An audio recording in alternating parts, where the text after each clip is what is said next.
I'm Dan Hunt, and this is Up Close and Personal. We are live at the Aria Hotel, Casino, Resort and Spa in beautiful Las Vegas, Nevada at World CryptoCon. What an incredible show, huh? Absolutely. It has really been a beautiful hotel, and the show has been well done. My guest today, sitting with me here, Travis Jank. He's the CTO of, I'm not sure I can even say that. What's the name of your company? Cramboo. Cramboo. I was going to say Cramba, but Cramboo. All right, now, you know, before we get into you, I know there's a story behind the name of that company. You cram a bunch of boo in there, huh? You know, it's almost like that. So the idea behind the name is it means in Javanese a beacon of light. A beacon of light, okay. And when we founded the company, we understood that blockchain was instrumental to the success of cryptocurrencies. And really, Cramboo was trying to illuminate or shed light on the underlying architecture for cryptocurrencies, which is blockchain itself. Okay. Well, we're going to get back to Cramboo. But Up Close and Personal is all about you and how you got there. So let's talk about you as a kid. You grew up in Idaho. Yes, the northern part of Idaho, resort town. What was it like growing up in Idaho? We were far away from potatoes, because I know everybody goes to potatoes when they hear Idaho. There's no potatoes where I live, unfortunately, right? It's an awesome resort town. It's been growing over the years. It's got everything I love about being outdoors: fishing, hunting, skiing, hiking, swimming, you name it. Within 15 minutes of your home, you can be in a vacation. Really? Yeah. How great is that, huh? It's awesome. Growing up, I know you played football. You were a linebacker, my nemesis, because I was a running back. So guys like him, we don't like guys like him. You know, the thing with me though with sports is I truly believe that sports gave me a lot of the disciplines in life that have followed me all the way through. Has that been the case for you? When I played football, I never would have understood that. It didn't make any sense at the time. Exactly. But now looking back on it, I realize it gave me structure, it gave me discipline, and if I reflect on it, I would say it taught me to work through the hard times without worrying about how difficult it was. Right. Because at the end, it's the success that matters. Exactly. And those principles, I believe, have stayed with me my entire life. And have really become the principles that I live by. So I really thank my coaches and you know, being able to be a part of those teams at the time. You know, I want you to think back to high school, your senior year, okay? And let's just pick a time, let's say the homecoming game. Always a big deal, especially for the players. I know you and I were both in that position. After the game, it's over, you're going to a party, you're going to a dance, something like that. What did you want to be when you grew up? What did you think you would be?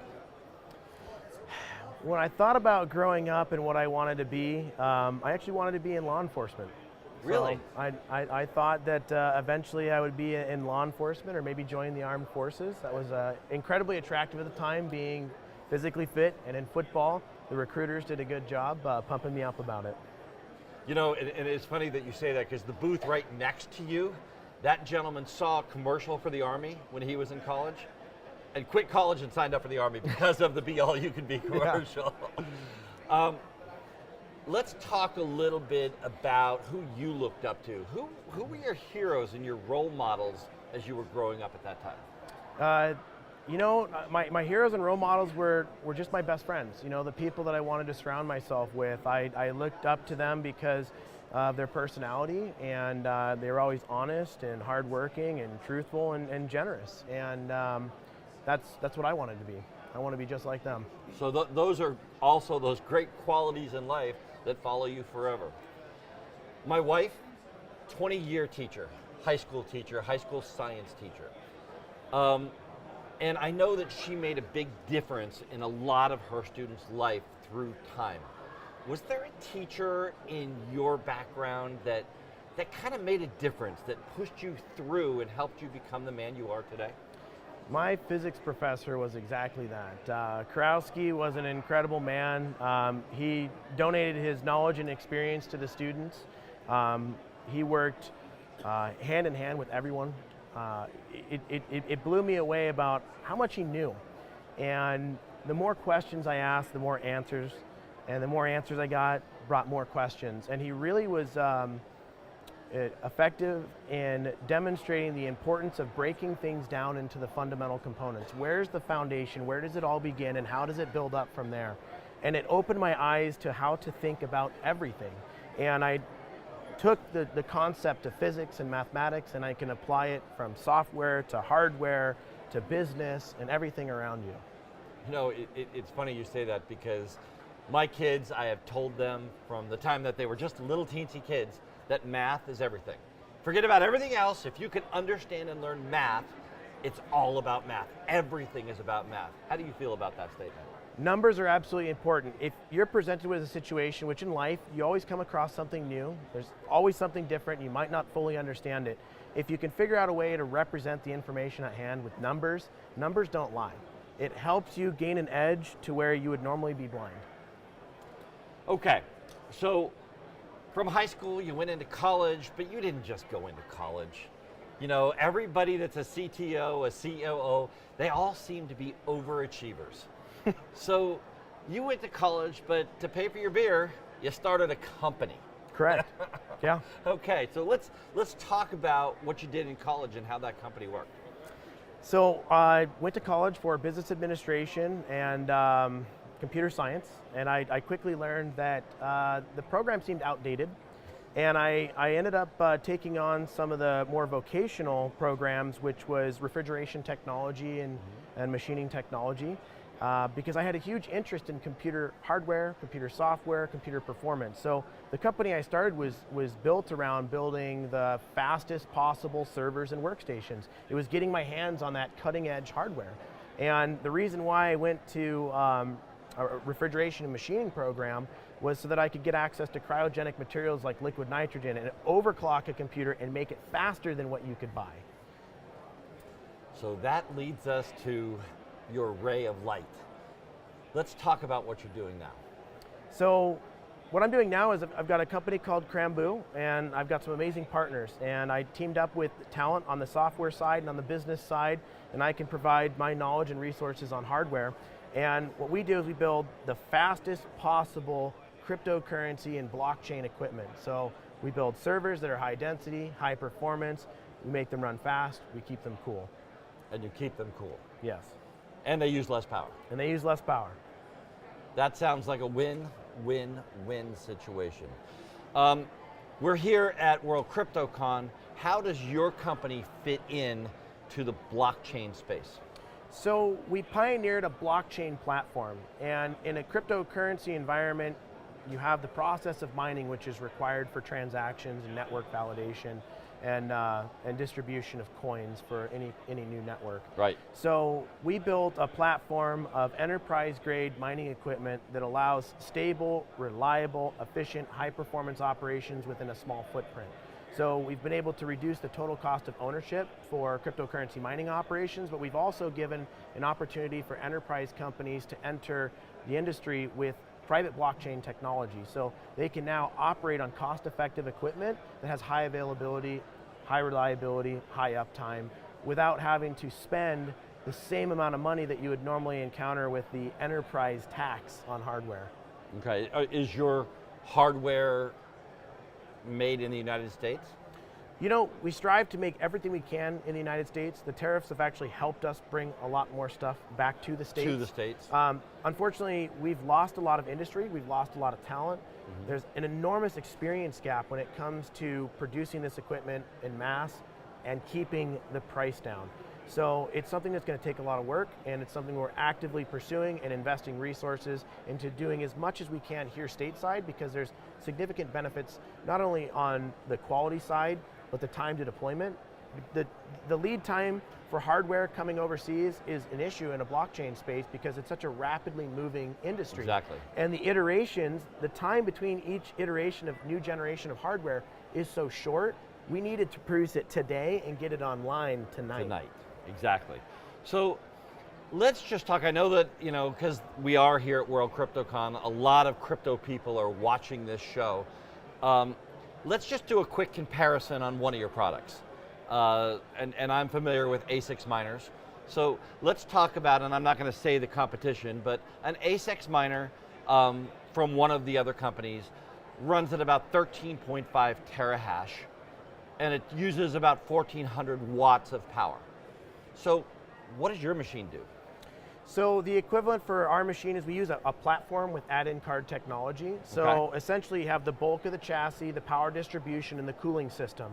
You have an interconnect which allows you to use graphics cards, FPGAs, or ASICs. Okay. So essentially we're able to take the equivalent of 6 to 7 of these ASICs into our platform, which is a 3U server. So it's about 5¼ inches tall and 19 inches wide.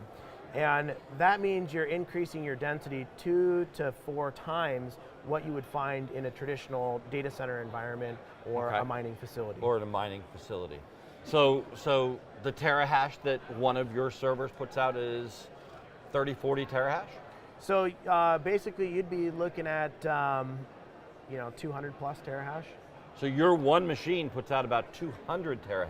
Mm-hmm. Okay, so that one machine putting out 200 terahash against a 13 to 15 terahash machine, how much does this machine cost? Basically, you're looking at investing a little bit more money in the power supplies and the cooling system and the rack chassis. Right, in the rack chassis, yeah. But you get some significant benefits because you get redundant power supplies. So you're able to suffer additional power supplies failing because there's backups available, so the system doesn't go down in the event of a power supply failure. Right. The power supplies can be swapped out, so you don't have to take the system out of the rack. Multiple fans can fail and it still continues to operate at 100% uptime. So what we really want to look at is the total cost of ownership. So if you look at what the end bill is for purchasing the equipment and operating it for 12 months, all costs included, we are less expensive. Up front, you're going to invest a little bit more. Right. A small premium considering the benefit of long-term operations. When you look at maintenance just itself, if you're able to take 7 individual units and combine them into one, it streamlines the software side, it streamlines the maintenance and operations side. There's going to be fewer problems because you have fewer nodes. Exactly, exactly. And if, let's say, Bitcoin starts dropping down, I could swap the cards out and put a graphics card into the same machine. Yeah, so you don't have this, engineered obsolescence. Right. What you're looking at is simply taking a card out of the system and replacing it with cutting edge technology. So every time a new ASIC comes out, or a new GPU comes out, or a new FPGA comes out, you can leverage that technology and integrate it into the platform without changing your entire system. Right, how great is that? So here we are at World CryptoCon, and it's the first year, 2018, for World CryptoCon, but what an event. I know you were one of the speakers of the event. How did that go for you? Tell me about the experience of being here at World CryptoCon. The experience has been phenomenal. When you deal with cryptocurrency, you deal with blockchain, most of the time you never get to meet people in person. So this was a huge opportunity to meet people I've been working with for years. Exactly. And I've never seen their face, not in person. And so you get to meet in person, you get to read their expressions, the personality clicks come together, and everybody just has fun. It's a great, positive environment. I've learned a lot, I've met a lot of new people. It's a huge networking opportunity, and I know that it's been incredibly valuable for us as well as many others. Now, are you guys one of the sponsors of the show? Yes, we are. That's great. So you really believe in this type of an environment to get your messaging out. Yeah, so Bitcoin and blockchain is still in its infancy, even though we're coming up on a decade now. It's one of those things where we're just starting to solidify and mature the industry as a whole, and events like this help that to happen because it's more consistent with the mainstream events you see in the tech industry, like a consumer electronics show that happens here in Las Vegas. And this is the start of something like that for blockchain. Travis, thank you so much for being on the show. I really appreciate it. Thank you. Good luck with what you're doing. I'm sure that we're going to be talking in the future. I'm Dan Hunt from World CryptoCon 2018 at the beautiful Aria Hotel, Casino Resort and Spa in Las Vegas, Nevada, saying have a great rest of today and an even better day tomorrow.